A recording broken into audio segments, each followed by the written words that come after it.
Do you ever feel like your outfits don't have that polished, put together feel, no matter how much effort you put in? Let me introduce you to the 8-point rule. It's a game-changing system that ensures your outfit feels balanced, stylish, and perfectly you every single time. This is an idea I shared over a year ago, and it really resonated with so many of you. Today, we're going to dive deeper into the concept, address your questions and comments, and show you how to adapt the rule for your lifestyle. So let's dive right in. Now, first, I want to talk about what is the 8-point rule exactly. It's a simple way to evaluate your outfit to see if it feels polished, balanced, and stylish. It's actually just like a checklist for your look, making sure you've included enough elements to feel put together without going overboard. And the magic number is somewhere between 6 and 8 points. Why 6 to 8 points? Because it strikes the perfect balance. Fewer than 6 points can leave you feeling underdressed and underwhelming, while more than 8 points can feel too busy. The goal here is to create a cohesive, intentional outfit that works for the occasion. Now, let's talk about how the system works. Every item you wear contributes to the overall look, and each piece earns a certain number of points. Here's a detailed breakdown.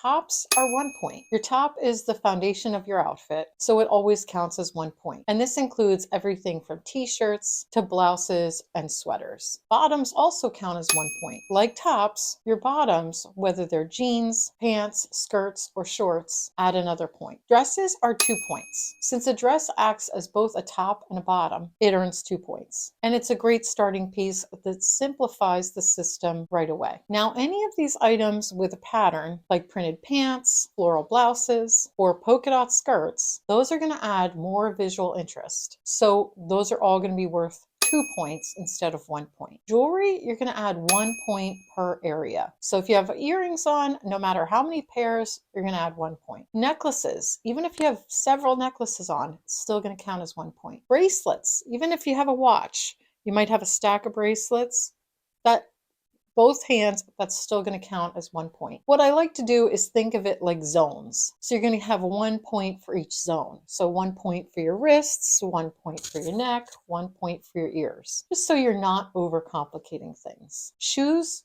those are also going to be 1 point. Of course, they are a key part of any outfit, and they earn 1 point no matter the style. Visible socks, they're also going to add 1 point. And I like to think of it this way. If your socks are part of your look, like they're patterned or bold colors, they add 1 point. If they're hidden or neutral, you can skip this part. Belts, also 1 point. Belts are functional and stylish, so they're worth 1 point when they're visible and part of your outfit. Hats and hair accessories, 1 point. Whether it's a hat, a headband, or a barrette, these are going to add 1 point for adding flair to your look. Outerwear layers, 2 points. Jackets, cardigans, and coats add structure and depth to your outfit, so they're worth 2 points. Now, everyday jewelry, I did get a question about this. Everyday jewelry, I like to consider 0 points because these are your signature pieces, like wedding rings or small stud earrings. They don't count.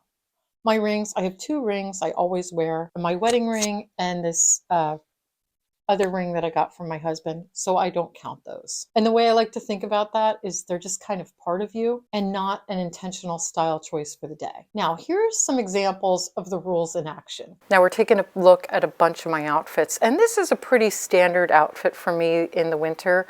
An oversized tunic with a pair of comfy pants, sneakers, a sweater, and then I'm at 7 points, but once I add a handbag, a jacket, maybe some gloves, then I'm ending up around 10 points. And here's another standard outfit for me, but once I add a jacket, that's going to take it up to 8 points.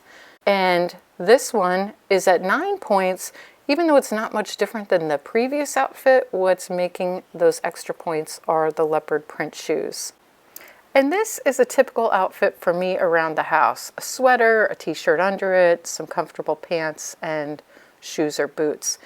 But then if I head out the door, I'm going to be adding a bag and a coat, maybe some gloves, so that it'd end up around 8 or 9 points.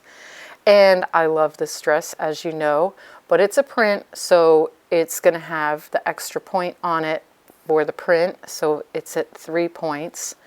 And I love this whole look just the way it is at 7 points. What do you think? What else should I add to get to 8 points? I don't know about you, but I think this exercise is so fun, seeing how many points my outfits get.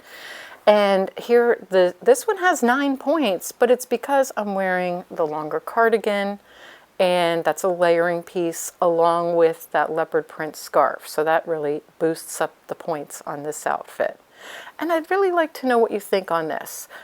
It's 7 points, but that pink scarf takes up so much visual room. I was wondering if I should make that 2 points. Let me know in the comments. All right, now that you've gotten kind of the overall look, I want you to let you know I'm going to have a PDF download in the description of all of the numbers in the points in the system, so you can look at it every day and just say, oh, okay, I'm 8 points, or I'm 5 points. I need to add a blazer, something like that. It'll be a quick and easy system for you. But I also wanted to answer a lot of the questions that I've gotten from the previous video. Let's get into them. The first thing I want to talk about is adjusting for personal style. The beauty of the 8-point rule is that it's flexible. It's a guide. It's not a rule book. So you can adapt it to fit your lifestyle and your preferences. So if you're minimalist, you don't usually have a lot on. Less is more to you. So if you prefer simple looks, stick to 6 points, maybe even 5 points. And you can use high impact pieces. For maximalists, those who love layering, love accessorizing, aim for 8 or even 9 points. Just be mindful of balance. Now, one of the biggest things I noticed in the comments of the last video was a big glasses debate, because I like to wear very strong statement glasses, always have. I just think they're really fun. But do they get counted? Don't they get counted? I think I counted them. And so the big debate was, should my glasses count as a point? And I hear you. Many of you said the glasses are seen as a necessity. They're part of my everyday look. They're something I always wear, just like my rings. So they shouldn't count as a point. So if glasses are part of your everyday look, the masses have spoken. Feel free to skip counting them. And think of it this way. It's not about the rules. It's about what feels right to you. Another common comment that I received was the 8-point rule might not suit everyone. Like if you work from home, if you live in a cold climate. So let's explore those options and adapt it. So work from home outfits. If you're dressing for Zoom calls, just focus on the upper half of your outfit. Blouse, that's 1 point. Earrings, 1 point. Glasses or a necklace, another point or 2 points. Maybe a scarf or blazer, 2 more points. And that's plenty to look polished on camera. Now, if you live in cold climates, and when I actually filmed this, I was still living in California. Now that I'm in Pennsylvania and it's cold out, I wear a lot more layers. So my points have definitely gone up. And because layers are unavoidable in cold weather climates. So to avoid going overboard, choose fewer statement pieces. For example, if you're wearing a coat, a scarf, gloves, boots, a hat, balance them with simpler jewelry or neutral accessories. Many of you also pointed out that some of the less than 7 or more than 9 piece outfits in my original video look just as good as the 8-point ones. And you're right, style is subjective, and this rule is meant to be a fun guideline, not a hard and fast rule. For example, on a casual day and you're at home, 5 or 6 points might be perfect. For a dressier occasion, or you're headed out to dinner, you might go up to 9 or 10 without feeling overdone. What makes this 8-point rule so powerful is the versatility of the system. Whether you're running errands, headed to a dinner party, or hopping on a Zoom call, the 8-point rule works for any occasion. The whole point of it is just to encourage you to be mindful about your choices while leaving room for your creativity. Now, as I mentioned before, there's a link to the 8-point rule in the description. You can go check it out, download it, keep it in your closet so that you have it anytime you want to count the points of your outfit. And let me know in the comments, how do you see yourself using the 8-point rule? And do you have any ideas for how to refine it even further? Let me know in the comments. You know I love hearing from you, and I'll see you in the next video.